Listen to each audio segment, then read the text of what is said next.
നമസ്കാരം. ഇന്ന് നമുക്ക് വളരെ എളുപ്പത്തിൽ ഒരു ചിക്കൻ ഫ്രൈ എങ്ങനെ തയ്യാറാക്കാം എന്ന് നോക്കാം. അതിനായിട്ട് നമുക്ക് വേണ്ടത് ചിക്കൻ ബ്രസ്റ്റ് ആണ്. കഴുകി വൃത്തിയാക്കിയിരിക്കുന്ന ഒരു 450 ഗ്രാം ചിക്കൻ ബ്രസ്റ്റ് ഉണ്ട്. അതിലേക്ക് 2 ടീസ്പൂൺ ചില്ലി പൗഡറും പിന്നെ ഒരു 1/2 ടീസ്പൂൺ പെപ്പർ പൗഡർ, 1/2 ടീസ്പൂൺ ഉപ്പ്, ഇത്രയും ഇട്ടിട്ട് അത് നമ്മുടെ കൈ വെച്ചിട്ട് നന്നായിട്ടൊന്ന് ഈ മസാലകളെല്ലാം അതിലേക്ക് ഒന്ന് തേച്ച് പിടിപ്പിക്കുക. ഇപ്പം നന്നായിട്ട് ഞാൻ അത് മസാലയെല്ലാം അതിൽ തേച്ച് വെച്ചിട്ടുണ്ട്. ഇനിയൊരു പാത്രം എടുത്തിട്ട് അതിലേക്ക് ചിക്കൻ വെച്ച് ഒരു 1/2 കപ്പ് വെള്ളം ഒഴിച്ച് അത് അടച്ചു വെച്ച് 12 മുതൽ 15 മിനിറ്റ് വരെ മീഡിയം ഹീറ്റിൽ കുക്ക് ചെയ്തെടുക്കുക. 100% ഇത് കുക്കാവേണ്ട കാര്യമില്ല, കാരണം നമുക്കിത് ഈ ചിക്കനിനെ വീണ്ടും എടുത്ത് ഫ്രൈ ചെയ്യാനുള്ളതാണ്. ഇടയ്ക്ക് പാത്രം തുറന്ന് നമുക്കൊന്ന് തിരിച്ചിട്ട് കുറച്ചും കൂടി നന്നായിട്ട് വേവിക്കാം. ഒരു 80% ഇത് കുക്കായി വന്നാൽ മതി.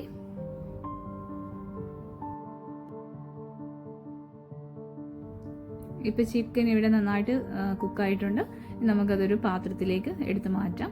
എന്നിട്ട് അതവിടെ ഒരു സൈഡിലേക്ക് കുറച്ച് നേരത്തേക്ക് വയ്ക്കുക. അപ്പോഴത്തേക്കും അതൊന്ന് അതിൻ്റെ ഒരു നല്ല ചൂട് കുറയട്ടെ. ആ സമയം കൊണ്ട് നമുക്കൊരു ബാറ്റർ പ്രിപ്പയർ ചെയ്യാം. അതിന് നമ്മൾക്ക് വേണ്ടത് 2 ടേബിൾ സ്പൂൺ മൈദ, അതിലേക്ക് 2 ടീസ്പൂൺ യോഗട്ട്, പിന്നെ ഒരു 1/2 ടീസ്പൂൺ ചില്ലി പൗഡർ, അത് നമ്മുടെ എരിവിൻ്റെ പാകത്തിനനുസരിച്ച് ചേർക്കാവുന്നതേ ഉള്ളൂ ചില്ലി പൗഡറൊക്കെ.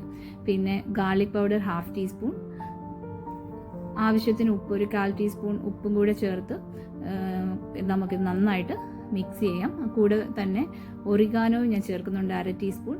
പിന്നെ ഡ്രൈ ബേസിൽ എൻ്റെ കയ്യിൽ അവൈലബിൾ ആയിരുന്നത് കൊണ്ട് മാത്രം ഞാൻ അതും ഇട്ടിട്ടുണ്ട്.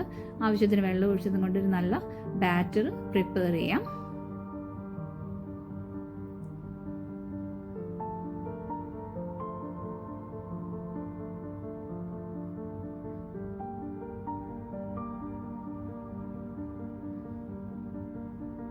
സോൾട്ട് ഞാൻ ഇടാൻ ആ സമയത്ത് മറന്നു പോയതുകൊണ്ട് ലാസ്റ്റ് ഇങ്ങനെ ഇട്ടാലും മതി. നന്നായിട്ട് പെട്ടെന്ന് തന്നെ ഇത് അതിൻ്റെ കൂടെ ചേർന്നോളും. ഈ ഒരു കൺസിസ്റ്റൻസിയിൽ നമുക്ക് നമ്മുടെ ബാറ്റർ പ്രിപ്പയർ ചെയ്യാം. ഇനി ആ കുക്കായി വെച്ചിരിക്കുന്ന ചിക്കൻ പീസസ് ഇതേപോലെ കട്ട് ചെയ്തെടുക്കാം. ഇങ്ങനെയോ സ്ക്വയർ ആയിട്ടോ ഇഷ്ടം പോലെ നമ്മുടെ ഇഷ്ടം അനുസരിച്ച് അതിന് കട്ട് ചെയ്യാവുന്നതേ ഉള്ളൂ, കുഴപ്പമില്ല. പിന്നെ ഇത് കോൺഫ്ലേക്സ് ഞാനൊന്ന് ജസ്റ്റ് ആയിട്ടൊന്ന് പൊടിച്ചെടുത്തതാണ്.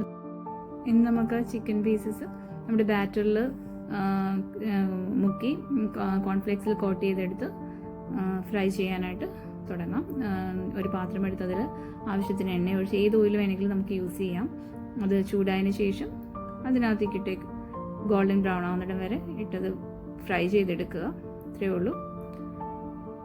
ഈ ചിക്കൻ ഞാൻ സാധാരണ ഉണ്ടാക്കലാന്ന് വെച്ചാൽ തലേ ദിവസം തന്നെ ഞാനിത് കുക്ക് ചെയ്ത് ഫ്രിഡ്ജിൽ വെക്കും ചിക്കൻ. എന്നിട്ട് പിറ്റേ ദിവസം മോർണിംഗിൽ എടുത്തിട്ട് കുട്ടികൾക്ക് ഫ്രൈ ചെയ്ത് ഞാൻ സ്കൂളിൽ കൊടുത്തുവിടും.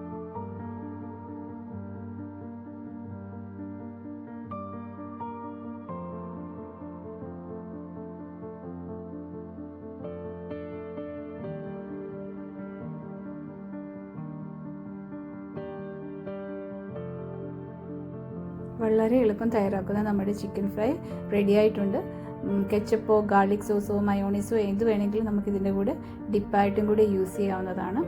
നിങ്ങൾക്ക് ഇഷ്ടപ്പെട്ടിട്ടുണ്ടെങ്കിൽ ഇത് തീർച്ചയായിട്ടും ഉണ്ടാക്കി നോക്കണം.